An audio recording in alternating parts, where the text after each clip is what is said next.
कैसे हैं आप सब। स्वागत है आपका टीचिंग इंस्टीट्यूट में। बात करेंगे आज हम लोग मैथ पेडागोजी की डिस्कस करेंगे। मैथ पेडागोजी का आज हमारी क्लास जो है वो पहला क्लास है। टेस्ट नंबर हम पहला करेंगे। इससे पहले हमने आपके लिए सीडीपी की क्लास चालू कर दिए हैं। उस सीडीपी की क्लास 3 क्लास हो चुकी हैं। टेस्ट की, प्रैक्टिस सेट की, लेक्चर क्लास आपको टाइम टू टाइम मिल रही है। मैथ पेडागोजी की भी हमने लेक्चर क्लास करके रखा है, जो भी कंटेंट पूछे जाते हैं। मैथ की जो नॉमरिकल क्लास आते हैं उनको भी हमने डिस्कस करके रखा है। चैनल के प्लेलिस्ट पे उसको वो वीडियो पड़ी है, जाके वहाँ पर देख सकते हैं।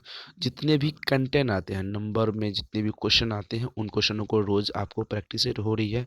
उसके बाद जो पैडागोजी वाले क्वेश्चन यहाँ पर बचते थे उनको भी हमने आज से चालू कर दिया है।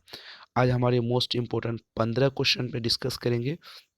मैथ के जो क्वेश्चन पूछ जाते हैं, 30 क्वेश्चन पूछे जाते हैं एग्जाम्स में। मैथ के जो एग्जाम्स में क्वेश्चन आते हैं 30, जिसमें से 15 नंबर आपके नॉमरिकल क्वेश्चन होते हैं, 15 नंबर आपके आपके पैडागोजी वाले क्वेश्चन आते हैं। तो 15 नंबर नॉमरिकल क्वेश्चन आपको डेली अलग से मिलेंगे और पैडागोजी वाले आपको अलग से मिलेंगे। तो चलिए आज इसकी डिस्कस करते हैं, इनके बारे में क्या कुछ क्वेश्चन आते हैं, क्या आने वाले एग्जाम्स में इसी टाइप से क्वेश्चन आएंगे तो बेहतर तरीके से आप वहाँ पर कवर कर पाएंगे। नोट्स के लिए मैं आपको नंबर बता दूं, 7634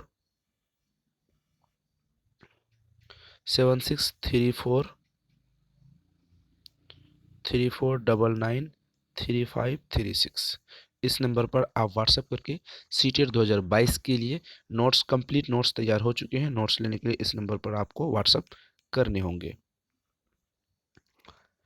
पहला क्वेश्चन देखते हैं, गणित ज्ञान का व्यवहारिक पक्ष क्या है। यहाँ पर सवाल पूछा गया आपसे कि गणित का जो ज्ञान है उसका व्यवहारिक पक्ष है एक प्रकार के अनुसंधान, गणनाएं एवं परिणामों को प्रमाणित करना, सभी प्रकार की वाणिज्यिक गतिविधियों को नियंत्रित करना, सभी लेखों के परिसरों में माप को प्रमाणित करना, यातायात के साधनों के समय निर्धारित करना। क्या इनमें से ऑप्शन ए बी सी जो हैं उनके गणित के व्यवहारों को आप किस रूप में, पक्ष के रूप में यहाँ पर आप देख सकते हैं। राइट आंसर बताइए। तो यहाँ पर आपको देख रहे हैं गणित ज्ञान का जो व्यवहारिक पक्ष है वे सभी प्रकार के, यहाँ पर देख रहे हैं ऑप्शन नंबर ए है, सभी प्रकार के अनुसंधान, गणनाएं एवं परिणामों का प्रमाणित होता है। परिणाम का जो प्रमाणित होता है यानी 2+2 अगर आप जोड़ेंगे तो वहाँ पर आपको 4 आएगा, क्योंकि ये परिणाम है वो आपके रिजल्ट हैं। जो परिणाम आते हैं गणनाएं, 2+2 हम दोनों को गणनाएं करते हैं, वे गणित की क्षेत्रों में आते हैं। आगे क्वेश्चन की तरफ बढ़ते हैं। आगे क्वेश्चन यहाँ पर कहता है, किसने कहा कि गणित की उन्नति के साथ देश की उन्नति घनिष्ठ संबंध है। कौन ऐसा मनोवैज्ञानिक है जिन्होंने कहा कि गणित की उन्नति के साथ देश की उन्नति का घनिष्ठ संबंध है। हॉर्नबेग है, लॉक, रोजर बेकन, नेपोलियन। तो क्या होगा राइट आंसर बताइए। ये क्वेश्चन सीटेट 2016 के संबंध में आया हुआ है। सीटेट 2016 में क्वेश्चन को पूछा गया है, इसलिए इन क्वेश्चनों को हम लोग यहाँ पर आपके लिए डिटेल में लाते हैं। तो राइट आंसर होगा नेपोलियन। किसने कहा था गणित की उन्नति के साथ देश की उन्नति में घनिष्ठ संबंध है, तो नेपोलियन ने कहा था, याद रखेंगे। आगे बढ़ते हैं हम लोग आगे क्वेश्चन की तरफ। गणित शिक्षण का एक उद्देश्य है कि बच्चे प्रभावशाली गणित सीखते हैं। यहाँ प्रभावशाली का अर्थ होता है, यानी प्रभावशाली इफेक्टिव का यहाँ अर्थ पूछा गया है। गणित बच्चों के निजी अनुभव से संबंधित हो। गणितीय तकनीक का कहाँ और कैसे उपयोग किया जाए। बच्चे गणित में आनंद लेना सीखें। उपरोक्त में से सभी। लाभ प्रभावशाली का क्या अर्थ है, ये सवाल पूछा गया है। देखिए, गणित शिक्षण का जो एक उद्देश्य है, प्रभावशाली गणित सीखने का ऑप्शन नंबर यहाँ पर आपको बी देखने के लिए मिलेगा। गणित एक तकनीक का है, कहाँ और कैसे प्रयोग किया जाए। गणित क्या है, एक तकनीक है, आपको टेक्नोलॉजी के रूप में गणित को यहाँ पर देखा जाना चाहिए। गणित कहाँ और कैसे किस रूप में प्रयोग किया जाना चाहिए, ये चीज़ें गणित यहाँ पर आपको बताती है। आगे बात करते हैं, प्राथमिक स्तर पर गणित शिक्षण होना चाहिए। कल्पना से तार्किक विशिष्ट से सामान्य, मूर्त से अमूर्त, शाब्दिक समस्या पर आधारित। प्राइमरी लेवल की बात की गई, यानी 5 to 8 के बारे में यहाँ पर बात की गई है। तो इन लेवल पे जो ऑप्शन नंबर आपके सामने है, उनको कौन सी ऐसी ऑप्शन है जो उनको गणित के संबंध में संबंधित यहाँ पर पढ़ाई जानी चाहिए। देखिए, सबसे पहले अगर प्राइमरी लेवल की बात करें तो तार्किक नहीं होना चाहिए, क्योंकि वो लॉजिक नहीं लगा सकते। विशिष्ट से सामान्य, विशिष्ट का मतलब होता है थोड़े जटिल, उसके बाद में अगर सामान्य करेंगे तो नॉर्मल बच्चे होते हैं। प्राइमरी लेवल के जो बच्चे होते हैं, प्राइमरी में जो बच्चे आपको यहाँ पर पढ़ने जाएंगे तो वहाँ पर नॉर्मल बच्चे होंगे। तो नॉर्मल बच्चे को पहले विशिष्ट नहीं सिखा सकते, ये गलत हो जाएगा। शाब्दिक समस्या, ये भी गलत हो जाएगा। तो राइट आंसर होगा ऑप्शन नंबर आपके सी, मूर्त से अमूर्त। मूर्त का मतलब होता है जो चीज़ें प्रत्यक्ष रूप में सबसे पहले आप उसे दो का पहाड़ा सिखाएं, दो कम दो, दो दूनी चार, दो तिया छः, इस तरीके से सबसे पहले आप उसे पहाड़ा सिखाएंगे। उसके बाद अमूर्त चीज़ों के बारे में बताएंगे, जैसे 2+3 कितने होंगे, 2, 2+3, ये अमूर्त चीज़ें हैं। यहाँ पर 5 हो जाएंगे, तो उन चीज़ों को बाद में करेंगे। सबसे पहले उसे दो के महत्व को समझाएंगे, तीसरे को, तीन के महत्व को समझाएंगे। मूर्त से अमूर्त की ओर उसे हम लेके जाएंगे। डैश ऐसा साधन है जिनके द्वारा अध्यापक छात्रों, शिक्षकों एवं लेखकों को उचित मार्गदर्शन मिलता है। शिक्षण विधि, शिक्षण गतिविधि, शिक्षण सहायक सामग्री, पाठ्यक्रम। एक ऐसा साधन है, option number A B C, यहाँ पर तीनों में से डी जो भी ऑप्शन है वहाँ पर फुलफिल होंगे। जो एक ऐसा मार्गदर्शन है, क्या है, एक मार्गदर्शन जो अध्यापक, छात्र और परीक्षक तीनों के लिए सहायता प्रदान करता है यहाँ पर। तो जाहिर सी बात है, पाठ्यक्रम की यहाँ पर बात होगी।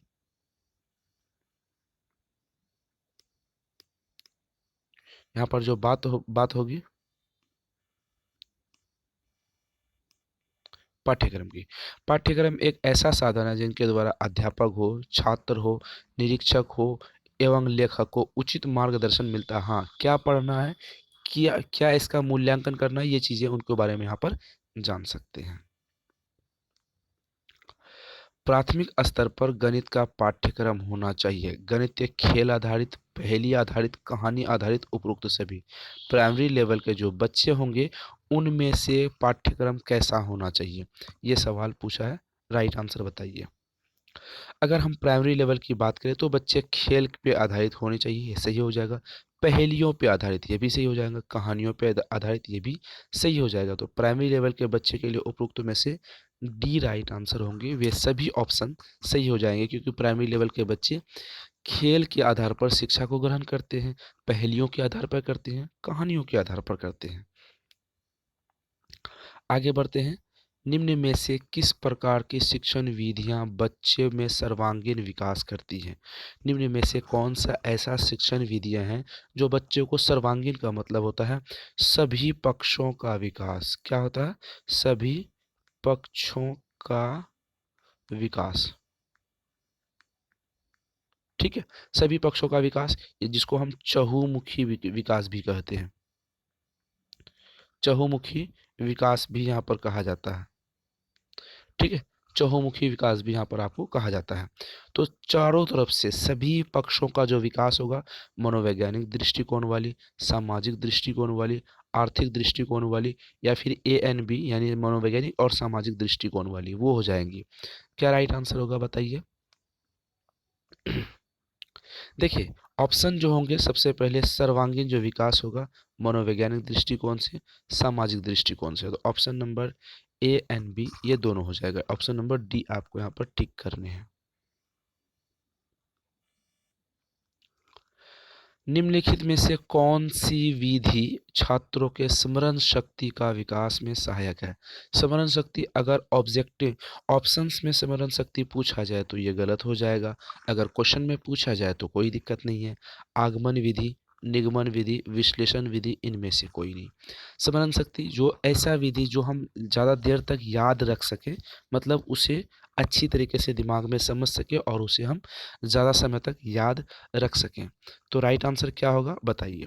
देखिए निगमन विधि, आगमन विधि को तो नहीं होगा, निगमन विधि नियम के साथ जो हम सीखते हैं उसे ज़्यादा देर तक हम याद रख सकते हैं। आगे बढ़े। अधिगम की प्रक्रिया में शिक्षक है, सुगम करता है, परामर्श करता है, मित्र है, उपरोक्त सभी है। अधिगम का मतलब होता है सीखना, लर्निंग, ठीक है। बहुत सारे बच्चे अभी भी जो नए हैं उनको यहाँ पर पता नहीं होगा क्या हो जाएंगे। लर्निंग मतलब होता है सीखना, ठीक है। तो अधिगम का जो मतलब होता है सीखना होता है। अधिगम की प्रक्रिया में शिक्षक क्या क्या भूमिका होती है। हमने आपको कई बार जब भी पेडागोजी वाले क्वेश्चन पढ़ा रहे थे तो आपको हमने कई बार डिटेल में बताया था। शिक्षक क्या होता है, एक हेल्पर होता है, एक अच्छा गाइडर होता है, एक अच्छा मित्र होता है, सुगम करता है, जो परामर्श करता है। तो शिक्षक का ये सभी कार्य हैं। क्योंकि पाठ्यक्रम तो सभी कुछ दिया हुआ रहता है, बच्चे सिर्फ उसे पढ़ते हैं। वो तो बिना शिक्षक के बच्चे उसे पढ़ लेंगे, लेकिन समझने वाली जो बात होती है, बच्चे जो समझते हैं सुगमकर्ता के रूप में शिक्षक होते हैं, परामर्शकर्ता के रूप में शिक्षक होते हैं, एक अच्छे मित्र भी शिक्षक होते हैं। Option number D right answer हो जाएगा। एक अध्यापक में आवश्यक गुण होना चाहिए। विषय वस्तु के स्मरण करने की योग्यता, विषय वस्तु को करने की योग्यता, ये सेम सेम पूछा है। ज्ञान की खोज के लिए प्रोत्साहन करना, उपरोक्त सभी। देखिए हमने अभी कुछ देर पहले ही आपको यहाँ पर कहा था कि जहाँ पर स्मरण करने वाली, यानी स्मरण का मतलब होता है याद करना। क्या होता है, याद करना।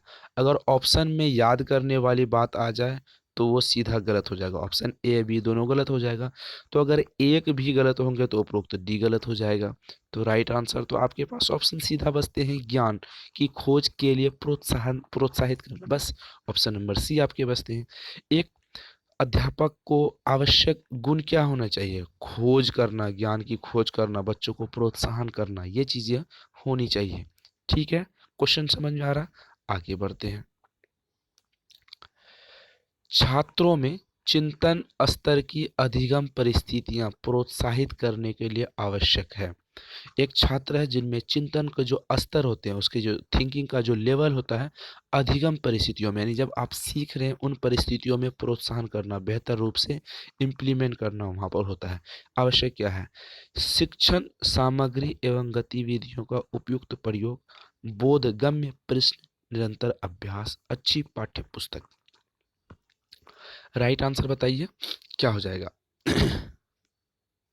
तो यहाँ पर आपके ऑप्शन नंबर ए राइट आंसर हो जाएंगे।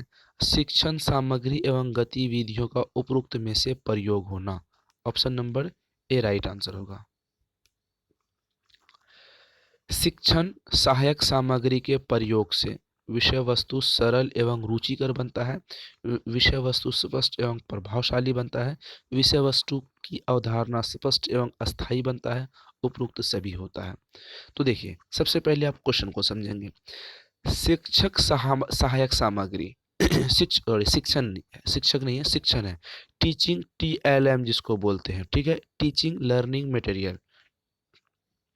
एक सेकंड, इसको बोलते हैं TLM।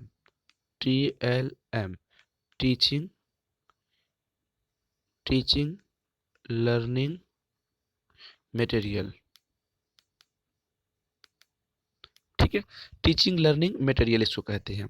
तो यहाँ पर विषय वस्तु को क्या बनाती है, सरल एवं रुचिकर बनाती है। हाँ, ये TLM शिक्षक सहायक सामग्री क्या करते हैं, विषय वस्तु को आसानी से समझने में मदद करती है और उसमें इंटरेस्टिंग चीज़ें जो होती है मज़ा आती है उसमें पढ़ने में।